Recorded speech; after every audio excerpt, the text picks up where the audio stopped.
मानक चंद, कमला देवी, राकेश, नीतू, ऋषभ और Ayushi Musharraf, B123, Sethi colony, Jaipur. Shri Parshwanath re rolling mills limited, Durgapur 1, Vardhaman, west Bengal. Amita Jain, पत्नी अनिल कुमार जैन, संगीता जैन, पत्नी विपिन कुमार जैन।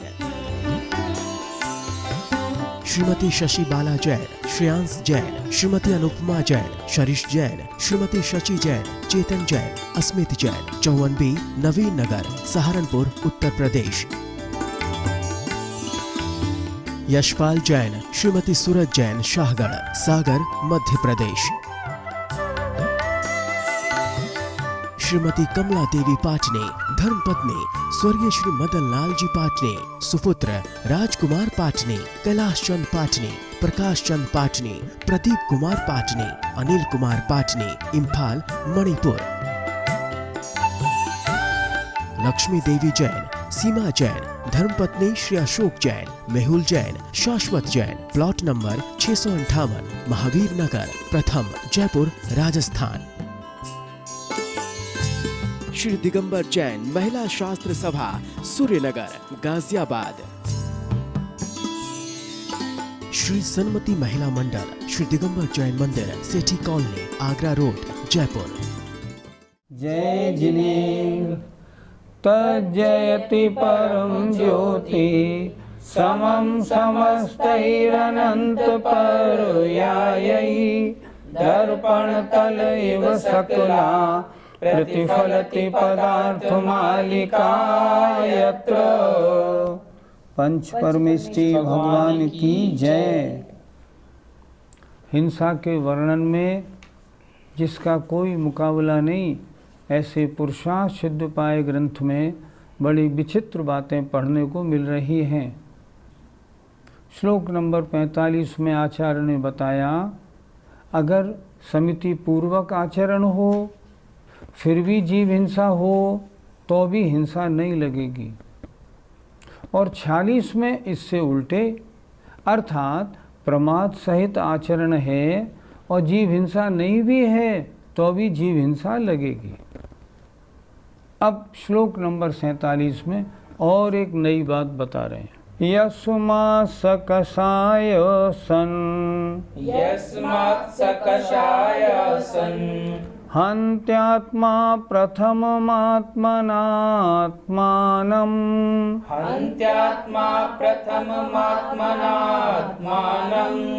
पश्चाज्जायेत न वा हिंसा प्राण्यन्तराणां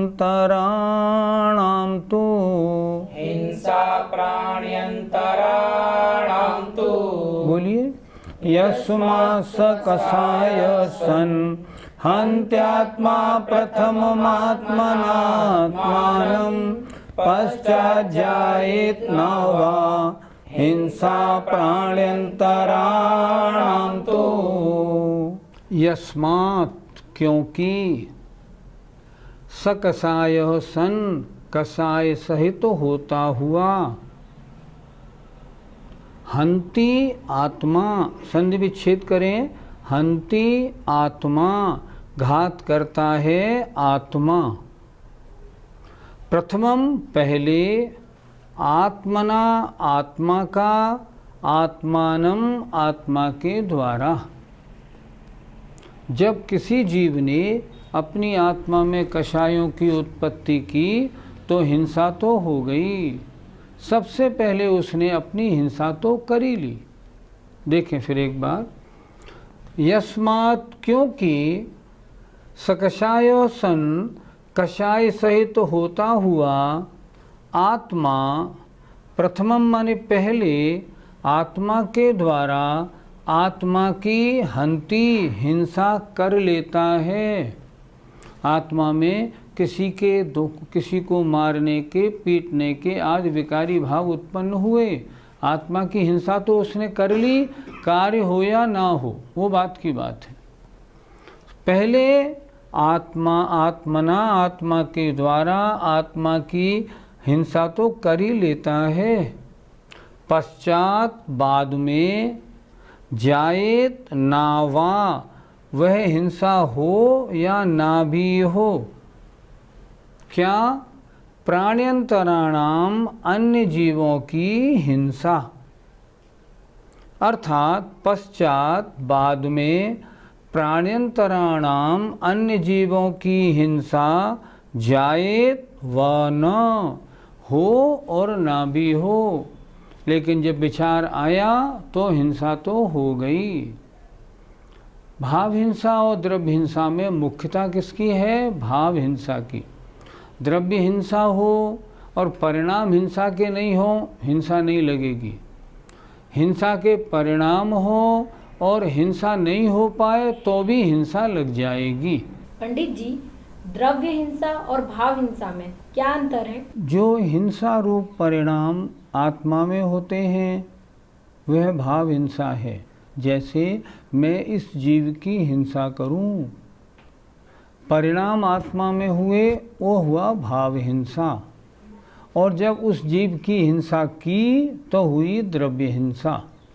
द्रव्य हिंसा अर्थात किसी व्यक्ति के प्राणों का, द्रव्य और भाव प्राणों का घात करना। भाव हिंसा अपने चित्त में कषायों की उत्पत्ति होना। द्वेष उत्पन्न हुआ, आज मैं इसको मारूंगा ही, भाव हिंसा हो गई। द्रव्य हिंसा हो या ना हो। टीवी देखने में कौन सी हिंसा होती है? टीवी देखने में कभी हिंसा नहीं, कभी पुण्य का बंध भी होता है और कभी हिंसा भी होती है। जैसे आपने चैनल स्टार्ट किया और सामने मुनि महाराज के प्रवचन आ रहे हैं, आपने प्रवचन सुने, तो प्रवचन सुनने में हिंसा नहीं, प्रवचन सुनने में पुण्य का बंध होता है। लेकिन अगर आपने टीवी खोला और कोई मैच आ रहा है और आपने कहा इंडिया जीतनी चाहिए और सामने वाली पार्टी हारनी चाहिए, सामने वाली पार्टी में मान लो जो कैप्टन था वो आउट हुआ, आपने ताली बजाई तो भाव हिंसा हो गई। सामने वाली पार्टी बिल्कुल हारने के कगार पे है, आप बड़े खुश हैं, भाव हिंसा हो रही है। सामने वाली पार्टी अंतिम ओवर में अचानक जीत गई, आपको दुख हुआ, भाव हिंसा हो गई। टीवी देखने में द्रव्य हिंसा तो नहीं होगी क्योंकि किसी को आप मार नहीं रहे, भाव हिंसा होगी। द्रव्य हिंसा हो या न हो, अगर भाव हिंसा है तो हिंसा का पाप लगता है। पंडित जी, हमने किसी के बुरा करने का विचार किया लेकिन बुरा नहीं हो पाया तो क्या हिंसा लगेगी? अपने सरकार की न्यायपालिका, उसकी एक धारा है अटेम्प्ट टू मर्डर। उसमें मर्डर होता है क्या? नहीं होता, लेकिन मारने की कोशिश होती है, होती है। तो मारने की कोशिश बराबर मारना। अगर अटेम्प्ट टू मर्डर है उसमें भी मर्डर जैसा दोष लग जाता है। आपने अपने परिणामों में सोचा मैं इसके साथ ऐसा बुरा करूं, और बुरा करने के बाद भी किसी कारणवश उसका बुरा नहीं हो पाया, लेकिन आपने अपने परिणामों का घात तो कर ही लिया, इसलिए आपको तो हिंसा लगी गई। यही तो इस श्लोक में बताया है, बाद में वह जीव मरे या ना मरे, आपका पाप बंद तो हो गया। सरकार भी यही कहती है, आपने गोली मारी थी, नहीं लगी, बच गया। अब जब वो बच गया फिर मेरा दोष क्या? नहीं, आपने गोली मारी इसलिए आपको पुलिस पकड़ के ले जाएगी। इसी तरह यहाँ आगम में भी ये बताया जा रहा है, आप जिस समय ऐसे विपरीत परिणामों के द्वारा ग्रसित हुए उस समय आपको हिंसा लग जाती है। बाद में हिंसा हो पाए न हो पाए वो अलग मुद्दा है, लेकिन पाप बंद तो हो ही गया। पंडित जी, क्रोध आदि होना तो आत्मा के परिणाम है, इसमें आत्मा का घात क्या हुआ? एक बर्फ का डेला है और उसको हमने अग्नि के ऊपर रख के उसका पानी बना दिया, तो डेले का घात हुआ कि नहीं हुआ? हो गया। उसी तरह आत्मा का परिणाम, आत्मा का स्वभाव है, मान लो क्षमा रूप। अगर उसमें क्रोध आ गया तो आत्मा का घात हुआ कि नहीं? घात हुआ। इसी तरह यद्यपि क्रोध आत्मा का परिणाम है पर वैभाविक है, स्वाभाविक नहीं। स्वाभाविक परिणाम से आत्मा का घात नहीं होता, वैभाविक परिणाम क्रोध, मान, माया, लोभ आदि से आत्मा का घात होता है, क्योंकि आत्मा के स्वभाव का घात हो रहा है। इसलिए आत्मा के स्वभाव का घात होने से आत्मा को मारा नहीं, लेकिन आत्मा के स्वभाव का घात हुआ, इसलिए उसको आचार्य आत्मा का घात ही मानते हैं, जैसे उस बर्फ के डेले का। इसी तरह स्वभाव का घात होने से घात होता है। कितनी विचित्र बात इस श्लोक में कही है। अब आगे के श्लोक में हिंसा के संबंध में और एक नवीन बात सुनिए। हिंसायाः अविरमणम्, हिंसायाः अविरमणम्, हिंसा परिणमनमपि भवति, हिंसा हिंसा परिणमनमपि भवति, हिंसा तस्मात् प्रमत्तयोगे, तस्मात् प्रमत्तयोगे, प्राणव्यपरोपणं नित्यं, प्राणव्यपरोपणं नित्यं, प्राणव्यपरोपणं नित्यं, प्राणव्यपरोपणं नित्यं। बोलिए। हिंसाया अविरमणं, हिंसा परिणमनमपि भवति, हिंसा तस्मात् प्रमत्तयोगे, प्राणव्यपरोपणं नित्यं। हिंसायाः, हिंसा से, अविरमणम विरक्त न होना, अर्थात हिंसा करने का त्याग नहीं करना। हिंसा है और हिंसा रूप परिणमन करना भी हिंसा होती है।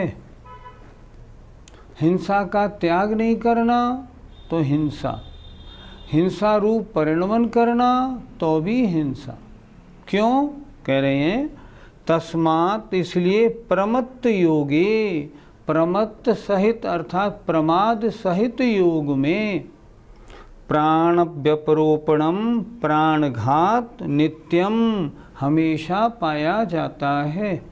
पंडित जी, हिंसा के त्याग नहीं करने में हिंसा कैसे लगेगी? शास्त्र प्रवचन में आपने सुना तरबूज, इसे कहते हैं ना कलीदा, तरबूज खाने में अनंत जीवों की हिंसा है, और फिर भी आपने तरबूज खाना का त्याग नहीं किया। इसका मतलब तरबूज से आपको राग है, और राग होना हिंसा है, इसलिए हिंसा लगेगी। एक बात आज इस प्रकरण में बड़े काम की आ रही है, सब दर्शकों को उस पर ध्यान देना चाहिए। हम जैनी हैं, हम लोग नियम या हिंसा आदि का त्याग ज़रूर करते हैं। हमें क्या करना चाहिए? हम सबको अपनी एक डायरी बनानी चाहिए, और डायरी बना के उसमें नियम ज़रूर लिखने चाहिए कि मेरे ये नियम हैं, मैं इनको खाऊंगा और इनको नहीं खाऊंगा। वनस्पति कितने प्रकार की है? हजारों प्रकार की। आप नियम ले लीजिए, बस मैं 50 वनस्पति खाऊंगा, अन्य नहीं। अगर आपने नियम नहीं लिया, इसका मतलब आपको सारी वनस्पतियों से राग होने का दोष लगेगा, और आपने 50 वनस्पति रख के बाकी सब छोड़ दी तो बस 50 संबंधी खाने का पाप लगेगा, अन्य से कोई नहीं लगेगा। बहुत सी चीज़ें, हर तरह से आप हिंसा का जहाँ त्याग नहीं करेंगे वहीं आपको हिंसा लगेगी। मैंने बताया ना, मान लो फॉर एग्ज़ाम्पल लोग क्या कहते हैं, हम कोई शराब थोड़ी पीते हैं, हम कोई मांस थोड़ी खाते हैं, त्याग करने से क्या होता है? हम त्याग व्याग के चक्कर में नहीं पड़ते। आचार्य क्या कह रहे हैं? तुम चक्कर में मत पड़ो, लेकिन अगर तुम त्याग नहीं करोगे तुम्हें हिंसा का दोष लगेगा। क्यों लगेगा? सोचने की बात। आपने त्याग नहीं किया, इसका कारण अभी उससे आपके प्रति राग है। आपने कहा मैं प्याज नहीं खाऊंगा, ठीक, नियम ले लो प्याज नहीं खाऊंगा। अरे नहीं साहब, कभी दोस्तों के बीच में कभी खानी पड़ गई तो, इसीलिए तो आपने नियम नहीं लिया। तो ये राग जो है ना, ये हिंसा में कारण है। और यदि आपने वो वस्तु छोड़ दी तो वो नियम आपके पुण्य बंध में कारण है। इसलिए पहला शब्द दिया, हिंसा का त्याग नहीं करना भी हिंसा है। नियम दिलाया जाता है, मैं भारतवर्ष के बाहर नहीं जाऊंगा।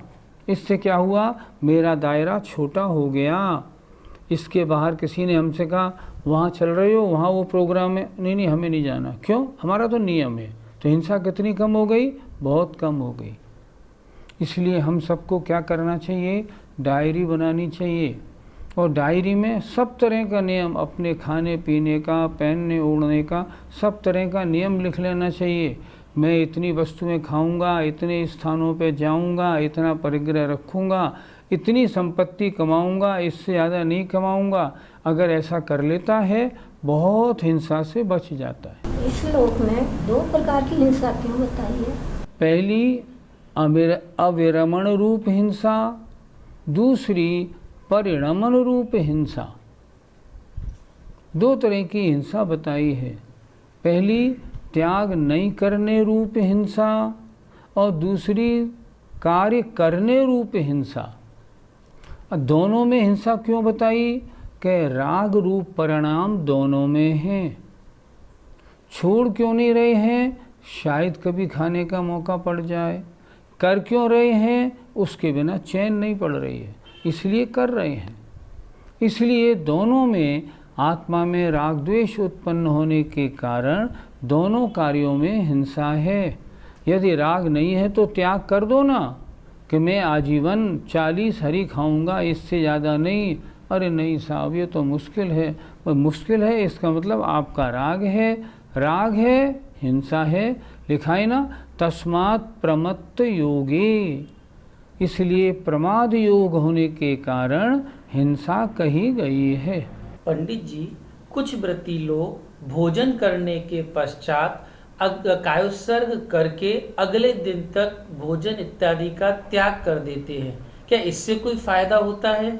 उनकी 24 घंटे के लिए उन सब कार्यों से विरक्ति हुई कि नहीं हुई? हुई। अगर वो नियम नहीं लेते तो बाद में पानी ले सकते थे, दवा ले सकते थे, कुछ भी कर सकते थे, उस रूप परिणाम हो सकते थे। तो वो परिणाम उधर न जाएं, इसके लिए उन्होंने क्या किया, उन्होंने नियम ले लिया, अब कल सुबह 10 बजे तक मेरा चारों प्रकार के आहार का त्याग है। अब निश्चिंताई हो गई। ऐसा व्यक्ति अगर किसी कारणवश रात्रि में अगर हार्ट अटैक होने के कारण मरण को प्राप्त होता है तो वो व्रत की अवस्था है। चारों प्रकार का आहार जो त्यागा है 10 बजे तक का, उस व्रत की अवस्था में उसका मरण हुआ है, इसलिए व्रत अवस्था में मरण माना जाएगा। इसलिए जो काम जब तक नहीं करना हो उतनी देर के लिए छोड़ दो। इससे क्या होगा, उतने समय तक के लिए उस कार्य से अपने परिणामों में विरक्ति हो जाती है। आपने नियम ले लिया, मैं 10 लक्षण पर्व में जयपुर से बाहर नहीं जाऊंगा। अब कितने ही बुलावे मुंबई, कलकत्ता, बेंगलोर के आए, हाँ भाई साहब ज़रा आ जाओ, नहीं आना, 10 दिन नहीं आना है। क्यों? नियम ले लिया है भाई। तो विरक्त होने में कितनी हिंसा बची? बहुत हिंसा बचती है। इसलिए हमेशा हिंसा के कार्यों का, जिन कार्यों में हिंसा है उनका त्याग करना चाहिए। डायरी में लिख लेना चाहिए कि मेरा इन चीज़ों का जीवन भर के लिए त्याग है, ताकि कभी मन उधर जाए नहीं और राग नहीं होने से हिंसा ना हो। पंडित जी, क्या सोती हुई बिल्ली हिंसा करती हुई मानी जाएगी? बिल्ली के परिणाम निरंतर चूहे के हिंसा रूप रहते हैं। झपकी जरूर मारती है, पर जरा सी आवाज़ मिले फौरन झपट्टा मारती है। क्यों झपट्टा मारती है? क्योंकि चूहे के हिंसा करने के परिणाम उसके हमेशा मौजूद हैं, इसलिए हिंसा करने वाली मानी जाएगी। देखें, कोई मछुआरा है, मछुआरा गया और उसने तालाब में अपना जाल डाला, एक भी मछली नहीं आई, हिंसा करने वाला माना जाएगा कि नहीं? माना जाएगा। उस मछुआरे ने ये त्याग ले लिया, आज अष्टमी का दिन है, आज मैं मछली पकड़ने का त्याग रखूँगा। उस दिन उस त्याग का पुण्य उसके होगा कि नहीं? होगा, क्योंकि उसने एक दिन के लिए छोड़ दिया, एक दिन के लिए हिंसा से बचा। अगर वो नियम नहीं लेता है और मान लो मछली पकड़ने नहीं जाता है, तो भी त्याग ना होने के कारण कभी भी मन बन सकता है, स्मरण आ सकता है, विचार हो सकते हैं और हिंसा रूप परिणाम हो जाएंगे। इसलिए जो बिल्ली है वो यद्यपि सो रही है, फिर भी हिंसा के परिणाम उसके बराबर मौजूद हैं। हम अपने घर पे अपनी अलमारी में 1 लाख रुपए रख के आए हैं। तिजोरी, हमारी तिजोरी की चाबी हमारी जेब में है। चाहे हम अपने रुपयों को याद न करें, लेकिन तो भी उन 1 लाख रुपयों का स्मरण हमारे है कि नहीं? बिल्कुल है। कोई पूछेगा तिजोरी में रुपए रखें? हाँ, ऊपर के खाने में रख के आया हूँ, 1000 के नोटों की गड्डी है। इसका मतलब आपके बराबर स्मरण है। जब तक नहीं छोड़ा है तब तक हिंसा है, छोड़ दिया तो हिंसा नहीं। कोई राजा है, अपने राजपाट का जब तक त्याग नहीं करता तब तक राजपाट संबंधी हिंसा का दोषी होता है। और जब मुनि महाराज के सामने बैठ के और राजपाट का त्याग करके मुनि अवस्था ले लेता है, चाहे सारा राज्य वैसा ही हो, राज्य में होने वाली हिंसा वैसी ही हो, फिर भी पाप का भागी नहीं होता। क्यों नहीं होता? तत्संबंधी राग का उसने त्याग कर दिया है। इसलिए इस श्लोक में 2 तरह की हिंसा बताई, हिंसा के त्याग नहीं करने रूप हिंसा और हिंसा करने रूप हिंसा। हमको दोनों बातों का गौर करना चाहिए। जो हिंसा आपको नहीं करनी है उसे हम छोड़ क्यों नहीं देते? आपने समझ लिया अच्छी तरह, दही और दाल की वस्तु मिलने से द्विदल बनता है, और द्विदल के साथ जैसे ही लार लगती है जीव पैदा हो जाते हैं। आपने प्रवचन में सुना, आपने कहा बड़ी गंदी चीज़ है, छोड़ी क्यों नहीं? छोड़ी इसलिए नहीं, अच्छी लगती है ना। तो ये अच्छा लगना, ये राग होना, यही तो भाव हिंसा का कारण है। असली हिंसा तो भाव हिंसा है। आपके परिणामों में जो द्विदल के प्रति हमने बड़े बड़े वृत्तियों को देखा, वो क्या करते हैं? उन्हें दही की कढ़ी खाने को चाहिए। कढ़ी बनाएंगे बेसन की और उसमें दही ज़रूर डालेंगे, और फिर वकालत क्या करते हैं वो?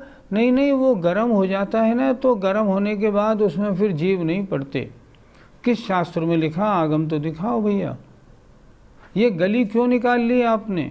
गली इसलिए निकाल ली, आपको दही की कढ़ी के प्रति विशेष राग है। यही तो हिंसा का कारण है। मैं कहता हूँ चलो मान लो जीव नहीं भी पढ़ते हों, लेकिन आपका विशेष राग होने से उसमें हिंसा लगेगी, लगेगी ही लगेगी। वो तो होनी ही होनी है। क्यों? असली हिंसा तो राग की हिंसा है। आपके राग है तो हिंसा है। इसलिए जो चीज़ सुनने में आ जाए, इस चीज़ में दोष है, फौरन छोड़ दो। एक बात और बताएं, एक सूत्र दिया तत्वार सूत्र में, तीव्र मंद ज्ञाता ज्ञात भावाधिकरण वीर्य विशेषेभ्यस तद विशेष। आश्रम में विशेषता किससे होती है? ज्ञात और अज्ञात भाव से होती है। कल तक तो आप कोई वस्तु खा रहे थे, आपको उसका उपदेश नहीं मिला था। आज उपदेश मिल गया और फिर भी आपने नहीं छोड़ा। अब जानने के बाद नहीं छोड़ने में और जानने से पहले नहीं खाना को उसे वस्तु को खाने में, दोनों में हिंसा के पाप में बहुत अंतर मिलेगा। पहले तो ये था जानकारी नहीं थी इसलिए खाते थे, अब जानकारी हो गई अब खाते हैं, तो राग की विशेषता होने से उसमें विशेष हिंसा लगेगी। जय जिनेंद्र। मानक चंद, कमला देवी, राकेश, नीतू, ऋषभ और Ayushi Musharraf, B123, Sethi colony, Jaipur. Shri Parshwanath re rolling mills limited, Durgapur 1, Vardhaman, west Bengal. Amita Jain, पत्नी अनिल कुमार जैन, संगीता जैन, पत्नी विपिन कुमार जैन। श्रीमती शशि बाला जैन, श्रेयांश जैन, श्रीमती अनुपमा जैन, शरीश जैन, श्रीमती शची जैन, चेतन जैन, अस्मित जैन, 54B, नवीन नगर, सहारनपुर, उत्तर प्रदेश। यशपाल जैन, श्रीमती सूरज जैन, शाहगढ़, सागर, मध्य प्रदेश।